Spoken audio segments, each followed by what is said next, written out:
मेरी इस वीडियो को देखने और सुनने वालों को मेरा भरपूर सलाम। उम्मीद करता हूँ आप अपने घरों में महफूज होंगे और खुश भी होंगे। अल्लाह ताला आपको हमेशा खुश रखे, अपने हिफ्ज़-ओ मान में रखे, आमीन। आज मैं आपको इस वीडियो में हसना के बारे में तफसील से बताने जा रहा हूँ। हसना क्या है, इसका असल मतलब बताऊँगा। वीडियो बहुत इंटरेस्टिंग और अमेजिंग होने वाली है, इसलिए आपने इस वीडियो को एंड तक देखना है ताकि जो तफसील मैं आपको इस वीडियो में बताने जा रहा हूँ उसको आप समझ सकें और उस पर अमल शुरू कर दें। स्टार्ट करते हैं वीडियो को। बिस्मिल्लाहिर्रहमानिर्रहीम। हसना कुरान करीम ने ईमान और अमल सालिह का लाज़मी नतीजा हसना का हसूल करार दिया है। इस दुनिया में भी हसना और आखिरत में भी हसना। इसका मतलब वाज़ह है कि जमात मोमिनीन को इस दुनिया में भी हर किस्म की खुशगवारियाँ नसीब होंगी और आखिरी ज़िंदगी में भी। ईमान अमल सालिह के मापने का एक ऐसा मेयार है जिससे इंसान धोखे में नहीं रह सकता।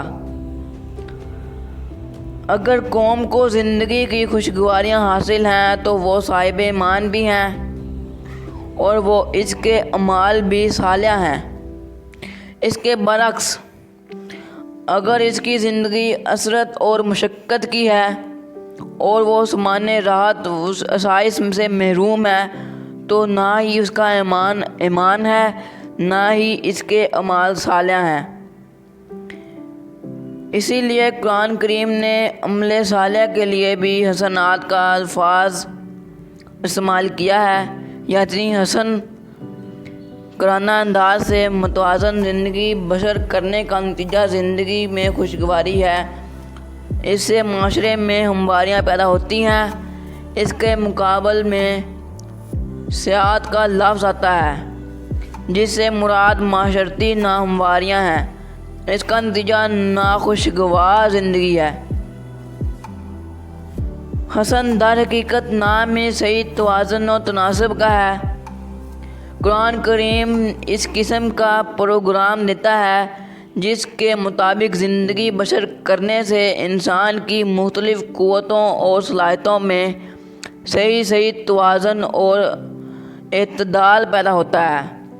और जब फ़र्द की ज़ात इस तरह मुतअद्दिल मतलब के बैलेंस पर्सनैलिटी हो जाए तो इस पर मुश्तमिल माशरा खुद ब खुद मुतनासिब, मुतवाज़न और एतदाल पर रहता है।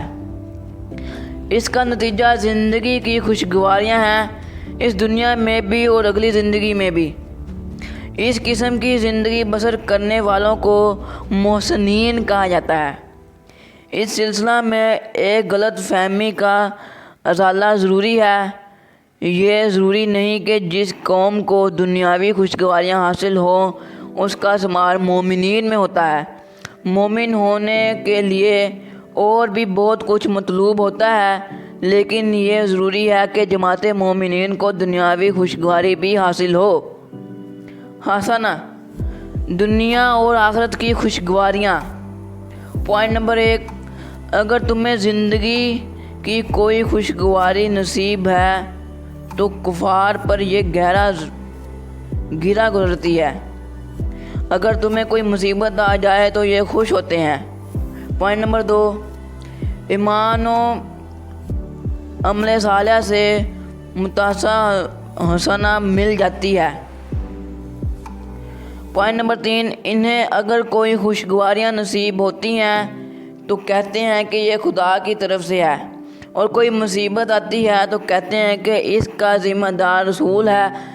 इनसे कहो कि ये सब खुदा के कानून के रूह से होता है।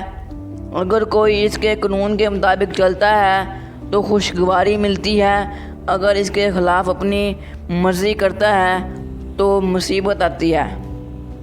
पॉइंट नंबर 4, जो किसी के साथ अच्छी बात में खड़ा हो जाएगा उसमें इसका भी हिस्सा होगा, जो गलत बात में साथ देगा इसमें इसका भी जिम्मेदारी होगी।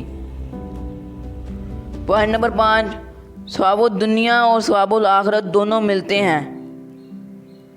पॉइंट नंबर 6, कौम फ़ुरआन को खुशगवारी नसीब होती थी तो कहते थे कि वो इन्हें मिलनी ही थी, और अगर मुसीबत आती थी तो कहते थे ये मूसा की वजह से नसूहत आई है। पॉइंट नंबर 7, हसन अमल का नतीजा ज़िंदगी की खुशगवारियाँ हैं, इस दुनिया में भी हसना और आखिरत की दुनिया में भी हसना। कुफार इसी दुनिया की खुशगवारियाँ चाहते थे, इनका आखिरत में हिस्सा नहीं होता। मोमिन दुनिया और आखिरत दोनों की खुशगवारियाँ चाहते हैं। पॉइंट नंबर 9, हज़रत इब्राहीम को इस दुनिया में हसना दी गई थी। पॉइंट नंबर 10, खुदा ने मुजाहिदीन और मुहाजिरीन से वादा कर हसना कर रखा है। बस हमारी वीडियो यहीं पर एंड होती है। अगर आपको ये वीडियो पसंद आई है तो इस वीडियो को लाइक कर देना और इस वीडियो को शेयर लाजमी करना, ताकि आपकी वजह से दूसरे लोगों का भी फ़ायदा हो सके। अगर आप मेरे चैनल पर न्यू हैं तो सब्सक्राइब कर देना और साथ लगे बेल नोटिफिकेशन को ऑल पर ज़रूर कर देना, ताकि नेक्स्ट आने वाली वीडियो का नोटिफिकेशन आपको सबसे पहले मिल जाए। मिलेंगे आपको न्यू वीडियो में न्यू टॉपिक के साथ, इंटरेस्टिंग टॉपिक के साथ, अमेजिंग टॉपिक के साथ। अल्लाह ताला आपको और मुझे कुरान पाक पर अमल करने की तौफीक अता फरमाए, आमीन। मुझे और मेरे अहले व याल को दुआओं में याद रखना। मिलेंगे आपको न्यू वीडियो में। अल्लाह हाफिज़।